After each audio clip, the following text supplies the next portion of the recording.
अस्सलाम वालेकुम स्टूडेंट्स, हमें नया चैप्टर स्टार्ट करना है जिसका नाम है एसी सर्किट्स। तो एसी सर्किट्स मतलब अल्टरनेटिंग क्वांटिटी के circuits, alternating current and alternating voltages के सर्किट्स को हमें स्टडी करना है। यानी इस चैप्टर में हमें पहले अल्टरनेटिंग करंट्स को डिस्कस करना है, अल्टरनेटिंग वोल्टेजेस को डिस्कस करना है और इसके बाद फिर इसके मुतल्लिका जो सर्किट्स होंगे उन्हें हमने डिस्कस करना है। तो व्हाट इज़ एसी? तो alternating current is that current whose magnitude changes continuously and direction changes periodically। यानी एक ऐसी करंट जिसका मैग्नीट्यूड कंटिन्यूसली चेंज होगा और डायरेक्शन पीरियडिकली चेंज होगी, उसे हम अल्टरनेटिंग करंट बोलेंगे। तो इसकी कोरेस्पॉन्डिंग वोल्टेज को अल्टरनेटिंग वोल्टेज बोल देते हैं। तो यहाँ ये इसकी वेव फॉर्म रफली आपको दिखाई है। दोबारा मैं आगे चल के इसको ज़्यादा क्लैरिटी के साथ दिखाता हूँ कि इसमें आप देख सकते हैं कि एक डायरेक्शन में करंट को इस ऊपर वाले साइकिल के हिस्से से दिखाया गया है और दूसरी डायरेक्शन में करंट को इस नीचे वाले हिस्से से दिखाया गया है। तो चूँकि हर आधे साइकिल के बाद डायरेक्शन बदल जाया करेगी, इसलिए हमने यहाँ लिखा है कि डायरेक्शन चेंजेस पीरियडिकली। और दूसरी चीज़ हमने देखी कि इसका मैग्नीट्यूड चाहे इस साइकिल में देखें बढ़ता जा रहा है, पीक आई है और उसके बाद कम होते होते इस डायरेक्शन में ज़ीरो लेवल आया है, फिर दूसरी डायरेक्शन में बढ़ती जा रही है करंट। तो मैग्नीट्यूड यहाँ पर वेरी करता हुआ आपको दिखाई दे रहा है, कंटिन्यूसली वेरी कर रहा है।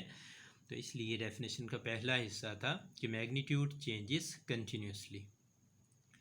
तो वोल्टेज सोर्स इसका होगा कि AC is always produced by a voltage source whose polarity keeps on reversing with time. ये अल्टरनेटिंग करंट की डेफिनेशन भी समटाइम्स इसी तरह से कर लेते हैं कि alternating current is produced by a voltage source whose polarity keeps on reversing with time. और इसका जो सोर्स होगा वो AC जनरेटर होता है। और AC जनरेटर के केस में भी हम देख चुके हैं कि इसकी जो इंस्टेंटेनियस वैल्यू AC जनरेटर में प्रोड्यूस होती है that is equal to V0 sine of theta होती है। यानी पीक वैल्यू जो एक साइकिल के दौरान आती है उसका साइन के साथ फंक्शन देख लेना है।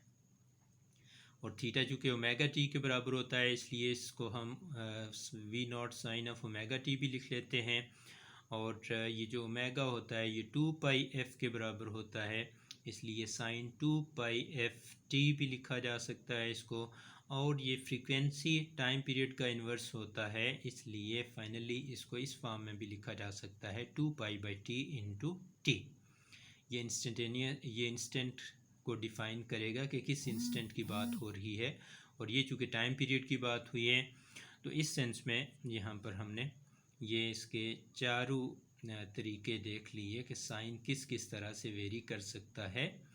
एंगल की सूरत में देख लें, टाइम की सूरत में देख लें, फ्रीक्वेंसी की सूरत में देख लें, एंगुलर फ्रीक्वेंसी की सूरत में देख लें, आपको एक जैसे ही इसका कैरेक्टर नज़र आएगा। साइनोसाइडली वेरिंग क्वांटिटी ये होगी।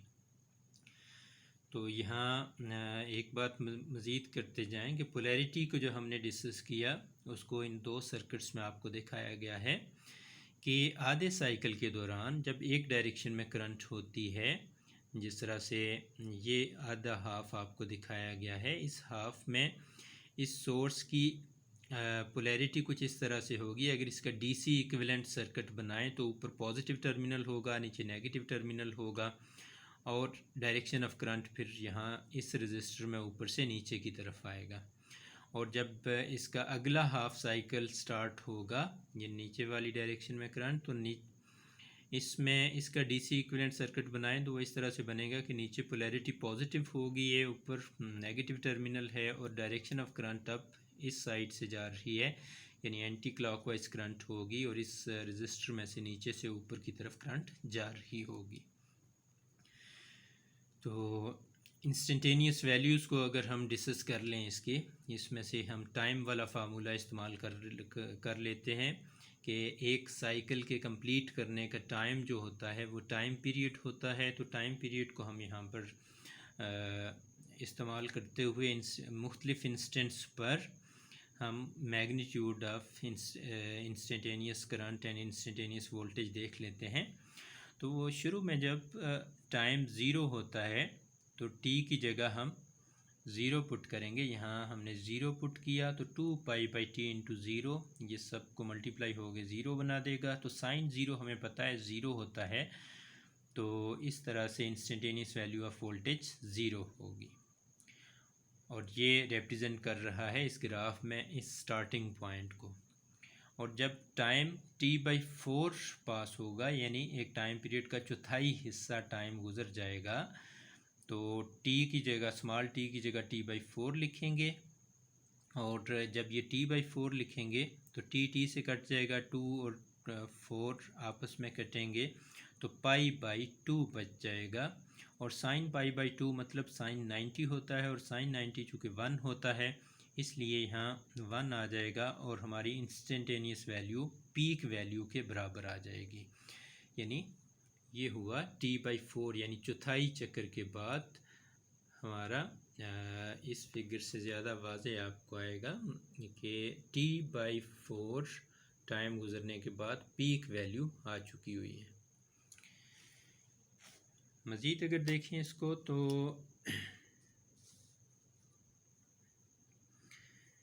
यहाँ t/2 जब टाइम गुजरेगा आधे टाइम पीरियड के बाद, तो t/2 लिखेंगे, t से कट जाएगा, 2 से कट जाएगा और यहाँ पाई सिर्फ बचेगा। साइन पाई चूँकि ज़ीरो होता है इसलिए ये ज़ीरो v0 से मिलके ज़ीरो बना देगा, यानी t/2 टाइम के बाद ज़ीरो वोल्टेज हो जाएगी।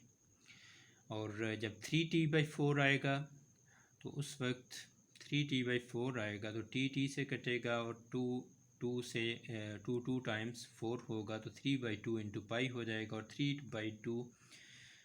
3π/2 होता है 270 डिग्री के बराबर, और इस पर साइन की वैल्यू -1 होती है। तो इस तरह से माइनस में v0 आ जाएगा, यानी डायरेक्शन बदल चुकी है लेकिन पीक वैल्यू आ गई है 3t/4 टाइम पर। और फाइनली जब एक टाइम पीरियड कंप्लीट होता है, टाइम बराबर होता है एक टाइम पीरियड के टाइम के बराबर, तो v0 sign 2π/t into T हो जाएगा, t से कट जाएगा और साइन 2π हो जाएगा, यानी साइन 360 है।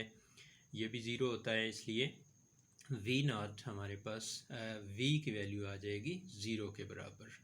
तो इसको हमने यहाँ पे ग्राफिकली भी आपको दिखाया है कि ज़ीरो पर टाइम ज़ीरो है तो वैल्यू ऑफ वोल्टेज ज़ीरो है, t/4 पर मैक्सिमम वोल्टेज है, t/2 पर ज़ीरो हो गई, 3t/4 पर दोबारा मैक्सिमम होगी नेगेटिव डायरेक्शन में, अपोजिट डायरेक्शन में, और कंप्लीट t के बाद ज़ीरो पर आ गई, जो यहाँ आपको दिखाया है।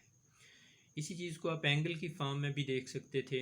एंगल की फॉर्म में देखते तो 0 डिग्री पर ज़ीरो वैल्यू, π/2 पर मैक्सिमम वैल्यू, पाई पर फिर मिनिमम वैल्यू, और 3π/2 पर दोबारा मैक्सिमम वैल्यू लेकिन नेगेटिव डायरेक्शन में, और 2π पर दोबारा ज़ीरो वैल्यू आ जाती है। तो इस तरह से अल्टरनेटिंग क्वांटिटी फिर एक साइकिल के दौरान अपना मैग्नीट्यूड भी चेंज करती है और अपनी डायरेक्शन भी चेंज करती है। और मैग्नीट्यूड हमने देखा कि साइन थीटा की तरह वेरी कर रहा है, और जो डायरेक्शन है वो पीरियाडिकली चेंज हो रही है, आधे साइकिल के बाद चेंज हो जाती है। तो इसलिए हम इसको कहते हैं कि पीरियाडिकली चेंज हो रही है, क्योंकि ये हर आधे साइकिल के बाद डायरेक्शन को चेंज कर लिया करेगा, रिवर्स कर लिया करेगा।